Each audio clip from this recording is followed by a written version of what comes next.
A viewer wrote a comment in response to the first STI Staccato C video that we did on Rider's Range. Actually, it was our very first video anyway, and suggested that we should do a video on field stripping the STI Staccato C. Rider's Range is going to do just that.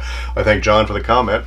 I also want to thank Ann Arbor Arms for their support for Rider's Range. Again, Ann Arbor Arms is a 5-star range and training facility with a retail and online store, and they can be found at AnnArborArms.com. Staccato C is a little different than some of your typical guns. It comes with a manual like everything does these days, and the manual, of course, even says how to field strip it. However, the manual says make a tool out of a paper clip and stick the tool in the hole in the guide rod, and that'll capture your guide rod so you can take the gun apart. That's fine and dandy, except Staccato C doesn't have a hole in it. Dan Wesson ECO does, and got a little hole in the end of the guide rod. You can see how that works, and you put the homemade tool in that hole, and that'll capture your guide rod. Well, again, that's what STI says to make, but doesn't fit in the Staccato C. They do ship a couple of takedown plastic pieces in a bag here that are kind of nice, and they're very much like the Springfield Range Officer Compact, which is a 4-inch gun also, and has a similar type of guide rod system. So I'm going to use the Range Officer one to take this one apart. Now there's another way to do it, I'll show you here in just a minute, but the simple way is lock the slide back, and you can see this gun has been cleared. Place the tool, insert it from the bottom and rotate it so that it captures right there on the end of the guide rod, and I put it in the top position so it doesn't fall off when I take the gun apart. Then from there on, it's typical 1911 takedown. Line up your takedown notch with the slide stop lever, push it out. Now this one's a very tightly fitted gun. By the way, first time I've had this apart, didn't even take it apart before I shot it. I just ran some oil down the rails.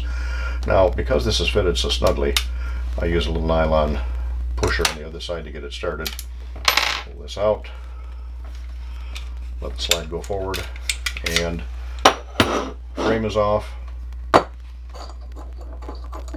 Recoil assembly comes out. Barrel comes out. Typical 1911.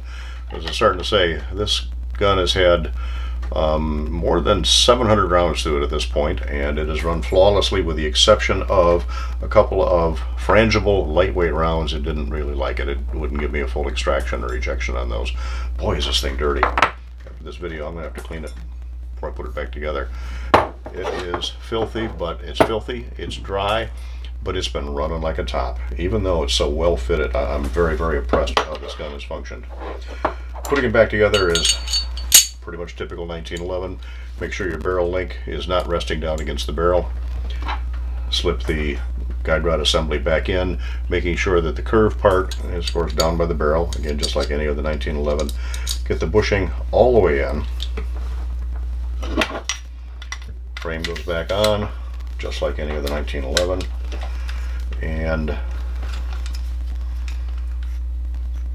get the barrel link lined up. Alright, got it back in there. Bushing is, pull it back to the front again. Pin goes in like any other 1911. Slide back until your notches line up. Forward and in. Lock it back. Take this off. And voila. Gun is all back together. Second way to do this is, don't even worry about that piece. Just take it apart like any other 1911, and this is still a tight fitting gun.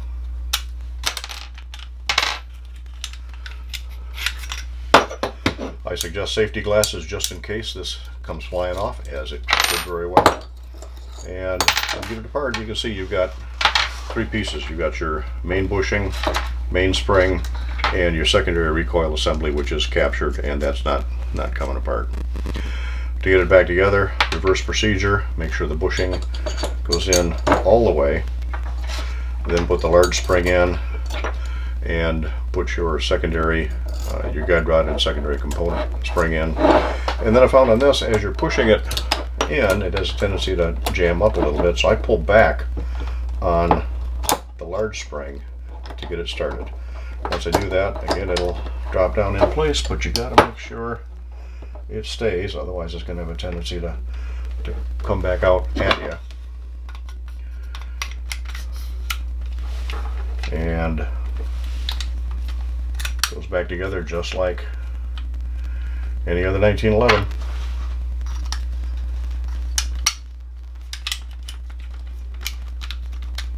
And make sure you avoid that idiot scratch.